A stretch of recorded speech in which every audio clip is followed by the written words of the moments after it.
Una vez que ya tenemos resuelto el método McCabe-Thiele, entonces vean que lo fabuloso es que se puede trazar algo muy visual.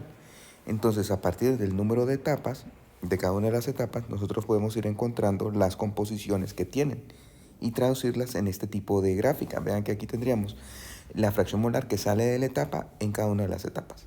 Esto es para dos componentes. Este es una mezcla de etanol-agua, es un ejemplo que presentan en el libro y luego lo podemos traducir en este tipo de separaciones.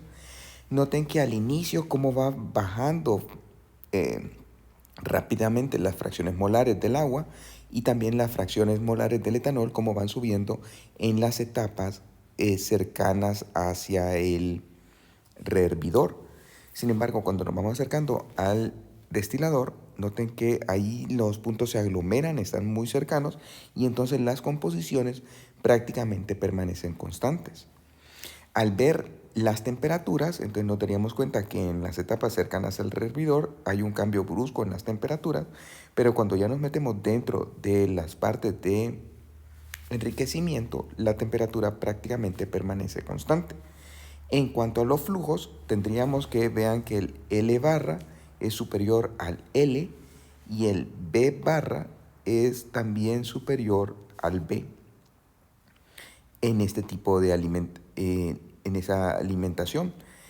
Noten que el L barra hace el cambio entre las etapas 3 y 2, mientras que el B barra hace el cambio entre las etapas 1 y 2, tal como debe de ser.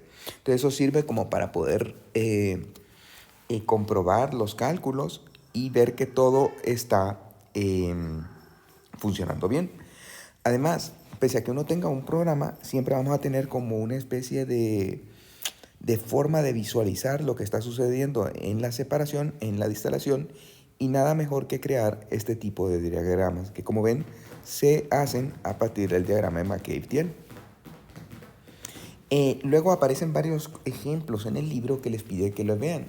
En el ejemplo que nosotros hicimos, recuerden que teníamos un condensador total y un reflujo parcial y un rehervidor parcial. Entonces aquí vamos a tener que para diferentes columnas, por ejemplo, van a ver el ejemplo con vapor abierto, con dos alimentaciones, un condensador parcial, que en vez del condensador total, un rehervidor total, retiros laterales, rehervidores y condensadores intermedios, columnas de enriquecimiento y de agotamiento, ejemplo 4.4 y 4.5. Entonces ahí están para que vean las resoluciones. Cualquier consulta, recuerden que el martes vamos a tener la clase presencial, entonces me la pueden hacer. Las condiciones de operaciones límites son el reflujo total. En el reflujo total no está saliendo nada. Vean que todo lo que estamos condensando vuelve a entrar a la columna. No es condensador total, entonces sí que salía una parte como líquido, sino que aquí todo vuelve a entrar. Y al mismo tiempo, bueno, todo vuelve a entrar. Y al mismo tiempo todo lo que está saliendo del líquido lo volvemos a hervir y entra como vapor. Entonces un rehervidor total. Entonces, la verdad es que no habría ninguna salida. Generalmente cuando uno enciende las columnas empiezan a funcionar de esta forma, pero sobre todo el diseño nos permite encontrar cuál sería el mínimo en etapas y el máximo en energía. Vean que todo sería ideal si nosotros tenemos el mínimo de etapas, eso es exactamente lo que andamos buscando, pero no andamos buscando un máximo en energía. En este caso, fíjense que la línea de operación va a ser igual a la línea Y igual a X. Entonces aquí podríamos trazar todas nuestras etapas. De esta forma sería la menor etapa para llegar a las composiciones que deseamos. Entonces, como ven, el reflujo total es el mínimo de etapas y máximo de energía. La otra condición límite es el reflujo mínimo. En esta es el máximo en etapas y el mínimo en energía. Vean que realmente aquí la separación no se podría dar, pero la operación sí se puede realizar al aumentar diferencialmente el reflujo. O sea, con este reflujo no se puede hacer, pero si aumentáramos un poco más el reflujo, sí que se lograría hacer la operación. En estas condiciones de reflujo mínimo, lo que vamos a tener es que siempre hay un pinch point, se le llama un punto de aglomeración, en donde la línea de operación superior toca a la línea de equilibrio. Entonces ahí vean que ya no podrían seguir pasando las etapas y tendríamos que ahí la composición permanece constante. Esta generalmente se da en la alimentación, como en esta situación, o podría ser también que la línea de operación superior toca a la línea de equilibrio. Entonces aquí tendríamos el punto de aglomeración en donde ya no pueden haber cambios en las composiciones. Aquí tenemos, fíjense que en este caso, entre el hervidor y el condensador, llegaríamos al punto de aglomeración en donde tendríamos que no hay cambio en las composiciones. Sin embargo, al aumentar diferencialmente el reflujo, entonces sí podríamos hacer que se llegue a dar la operación. El cálculo de esta línea de reflujo, vean que es L sobre D mínimo, va a ser igual a L B menos L mínimo igual a esta relación. Generalmente se va a trabajar a un valor de 1.2 veces el valor de LD mínimo. Recuerden que el reflujo mínimo nos da el mínimo en energía, que es exactamente lo que queremos, pero el reflujo total nos da el mínimo en etapas.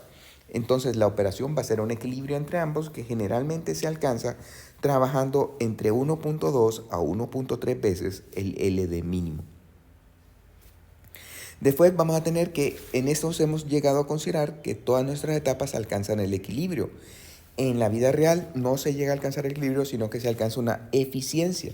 Entonces la eficiencia va a ser igual a un valor E0, que es el N en equilibrio entre el N real. Y lo que se conoce como la eficiencia Murphy, en donde la eficiencia Murphy es el valor real en la cambio de la concentración del vapor entre el valor del cambio de la concentración del vapor para una etapa en equilibrio. La eficiencia Murphy, por lo tanto, se define como el YJ menos YJ más 1 sobre YJ asterisco menos YJ más 1. Este en el caso del vapor, y en el caso del líquido se haría con las fracciones molares del líquido.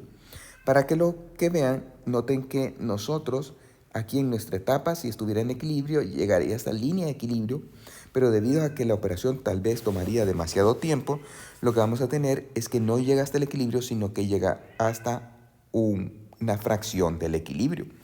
Por lo tanto, nuestras etapas ya no podrían ser calculadas hasta la línea de equilibrio, sino que hasta la eficiencia de Murphy.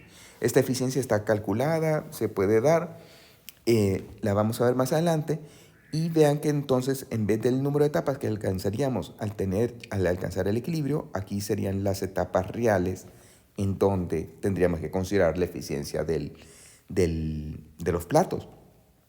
Siempre que uno expresa etapas ideales, las puede dejar en fracción, no es necesario, no es recomendable ni siquiera aproximarlas a un valor real, a un valor entero, pero cuando son etapas reales, en donde ya se considera la eficiencia, entonces ahí sí que vale la pena redondear el valor.